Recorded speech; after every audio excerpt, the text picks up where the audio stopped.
Hi, this is Top 352. This is going to be my second video, second of two on container gardening. I made one just here a little while ago, and this one here will hopefully explain the other method. This is the method that personally I use, and I'm a guy who really takes a lot of pride or enjoyment in doing things without spending money. And so this method is for those people who think along those lines. Container wise, anything that'll hold soil. Old wheelbarrows, old concrete mixers, old bathtubs, old milk crates. If you have a old vase, if you have pots, anything that'll hold soil, don't spend a nickel on it. There's going to be something laying around. I've even used cardboard boxes before. A little more challenge towards the end of the growing season, but they work just fine. Now, for your soil mixture, you don't want to spend any money on it if you can really help it. The back 2 acres of my place are really heavily wooded, and they're full of fir trees and a few hardwood trees, lots of undergrowth. And the only way I get back there is I keep paths cut in there so I can go back in there. So what I do is I go back with a wheelbarrow and I'll collect up a whole wheelbarrow full of what's called forest floor. It's just the stuff that's laying on the ground. Because I don't walk on most of my property, that forest floor stays untouched. And so it seems to go down about, 6 inches, 8 inches deep. It's very easy to get up. You can take a shovel and just get a small shovel of it, or you can just put your hands down there and grab a bunch of it. I would wear gloves because you're not sure what's crawling around there. But forest floor, throw out the sticks, bring it back, crush it up. I don't know how you're going to crush it up, but crush it up. You can chop it up with a hatchet.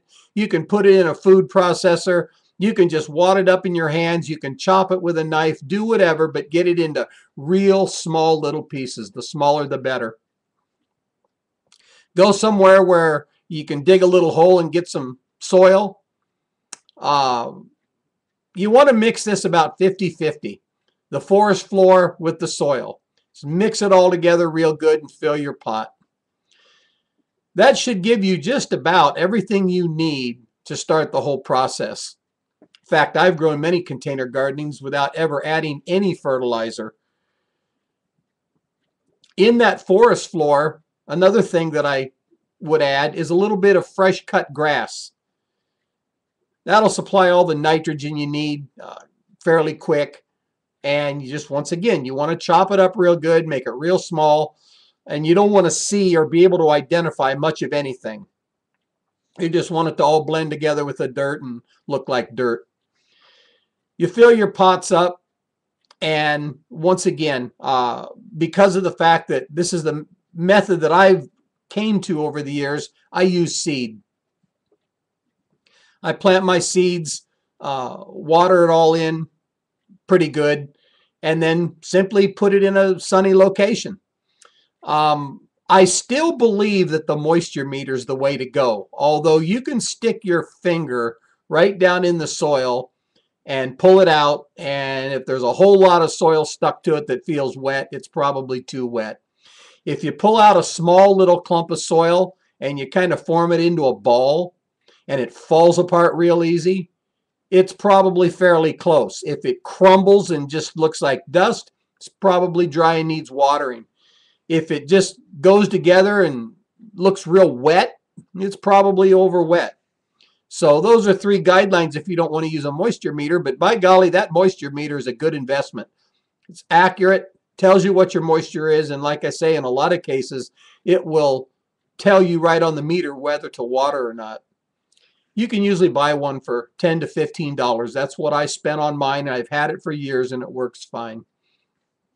The other thing is the litmus test. Litmus paper is a good way to go because you need to know what your pH is. Forest floor is going to be a little bit overbalanced, and so you're going to want to read it and see where you're at and make adjustments as necessary.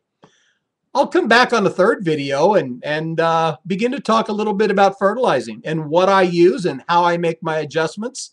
And we'll just go from there. So I hope this helped a little bit, Kate. I'm sure I forgot plenty. But as I think of things, I'll add them. And this has been a lot of fun. Thanks for asking that question. Top 352 out.